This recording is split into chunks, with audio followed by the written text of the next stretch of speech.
Степенот на комуналната хигиена и водоснабдувањето на високите зони во летниот период беа главните теми за кои се дискутираше на денешната средба на службите на град Скопје и на јавните предпријатија на град Скопје со урбаните и месни заедници од општина Шуто Ризари. Ова е веста со која го започнуваме денешното издание на Урбаните вести. Останете со нас.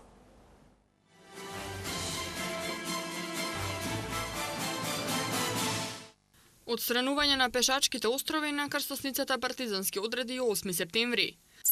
Агенцијата за млади и спорт донираше спортска опрема на општина Киселавода. Нема измени во законот за пензионирање.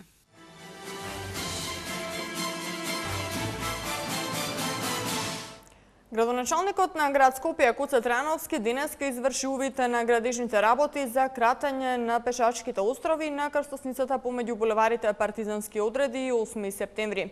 Како што изјави Трајановски, се работи за инвестиција од 600.000 денари. Андријана Димитриевска. Во изминатите 20 дена градот Скопје заедно со јавните предпријатија беше во посета на општините. При посетата на општина Карпош даден е предлог од страна на месните заедници да се отстранат пешачките острови, бидејќи на тоа место автомобилите премногу навлегувале во третата лента и го попречуваат сообраќајот на булеварот Партизански одреди и булеварот 8 септември.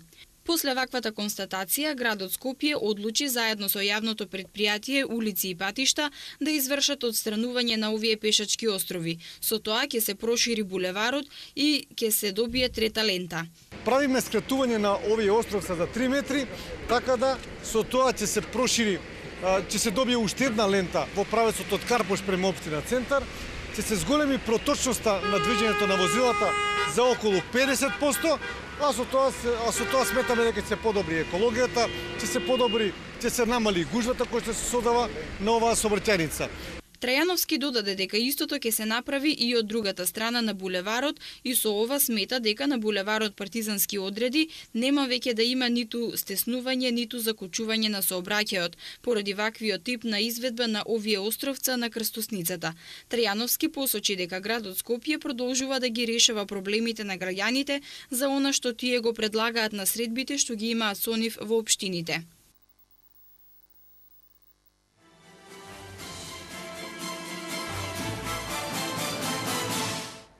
Општинскиот противпожарен сојуз Илинден во рамки на редовните активности заедно со доброволните противпожарни друштва во изминатиот период спроведе низа активности за заштита на шумите од пожари. Извршени се поправки на старите и поставени се нови табли со надпис "Забрането палење оган" на сите пристапни места и земјоделски патишта кои водат до излетничките места, верските објекти и шумските предели на подрачјето на општина Илинден. Со цел подигнување на јавната свест кај граѓаните и нивно информирање, поделени се флаери со содржина посветена на заштитата на шумата од пожари, а формирана и патрола која делува на терен. Противпожарната патрола на жителите од општината им укажува да не палат оган во шума и да не ги палат стрништата, да не фрлаат од пушоци и до горчиња во движење од автомобил и доколку забележат пожар веднаш да пријават на телефонскиот број 193. Надлежните од Општинскиот противпожарен сојуз Илинден апелираат до граѓаните внимателно да се движат низ шумите и отворените простори и при случај на пожар активно да земат учество во спречување и гаснење. За успешно развивање на училишниот и рекреативниот спорт, општината Киселавода од Агенцијата за млади и спорт денеска доби донација во спортска опрема. Донацијата е утврдена со одлука на владата на Република Македонија, која ќе биде ставена на располагање на учениците од основните училишта во општината.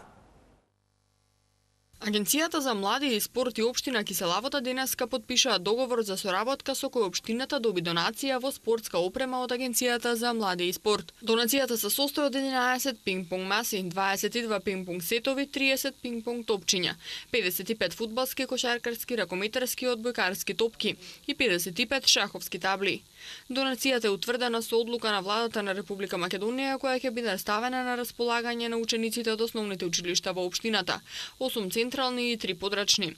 Со цел развој на спортот и младите, Агенцијата за млади и спорт досега има донирано спортска опрема во повеќе установи, училишта и општини. Тоа е една процедура која што Агенцијата за млади и спорт веќе има востановено има донирано опрема досега на повеќе установи за деца без родители, за деца со посебни потреби, за основни училишта и за општини. во Република Македонија. Билјана Беличанец-Алексич се заблагодари на владата на Република Македонија и Агенцијата за млади и спорт за донацијата, која, како што рече, ќе придонесе во развој на училишниот спорт во општина Киселавода.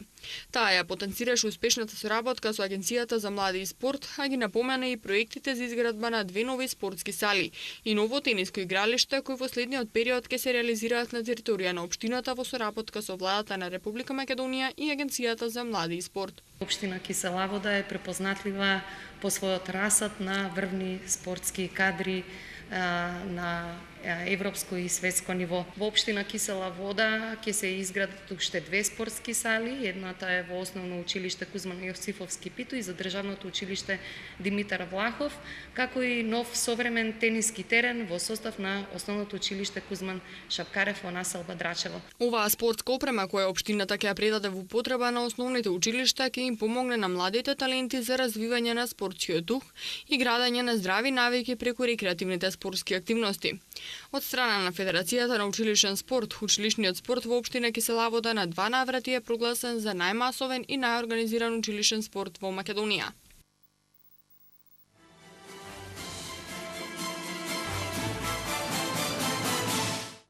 Во населените места на територија на општина Газивабад деновиве се врши реконструкција на оштетените клупи. Станува збор за активност каде што се заменуваат искршените делови од клупите и се бојадисуваат. Општината упатува апел до сите граѓани кои уништуваат урбаната опрема во иднина да не го прават тоа, бидејќи средствата кои ги троши општината за реконструкција на уништеното се заеднички, а може да се инвестираат во нови проекти кои дополнително ќе ја разубават и ќе ја направат општината поубаво место за живење. Министерот за труд и социјална политика Диме Спасов ги демантираше сите шпекулации околу измените во законот за пензионирање. И понатаму услов за стекнување пензија е 64 години старост за мажите, 62 за жените и најмалку 15 години работен стаж. Елизабета Дамјановска. Иако голем дел од работниците кои се во исчекување да ја добијат долго очекуваната и заслужена пензија, имаа причина да се израдуваат за предвремено пензионирање. Нивните надежи паднаа во вода, откако министерот за труд и социјална политика Диме Спасов остро ги демантираше сите шпекулации за измени во законот за пензионирање. Можноста за заминување во пензија, доколку збирот на работниот стаж и старосната граница изнесуваат 85 години за жени и 90 години за мажи, е чиста шпекулација. Дециден беше министерот Спасов, нагласувајќи дека во моментов не се води никаква процедура за измени на постоичкиот закон. Се работи за шпекулација која што неколку пати поред во изминативе години излегува помеѓу јавноста. Во моментов во Министерството за труд и социјална политика и во владата на Република Македонија не се води никаква постапка за менување на законот за пензиско и инвалидско осигурување во насока на промена на правото на стекнување на пензија. Односно, според постоечкиот закон, право на стекнување на старосна пензија имаат граѓаните кои што ќе наполнат 64 години за мажи и 62 години за жени со минимум 15 години работен стаж. Токму поради тоа би сакал да ги демантирам дека во моментов не се води никаква процедура ниту постапка за менување на постоечкиот закон во таа насока. Во земјава има нешто повеќе од 300.000 пензионери, а првиот закон за пензионирање е донесен далечната 1946 година на 20 септември. Пензионерите во Македонија уживаат во неколку привилегии, како бесплатен автобуски превоз, бесплатна бања, а на неколку пати им беше покачена и пензијата со цел усогласување на животниот стандард.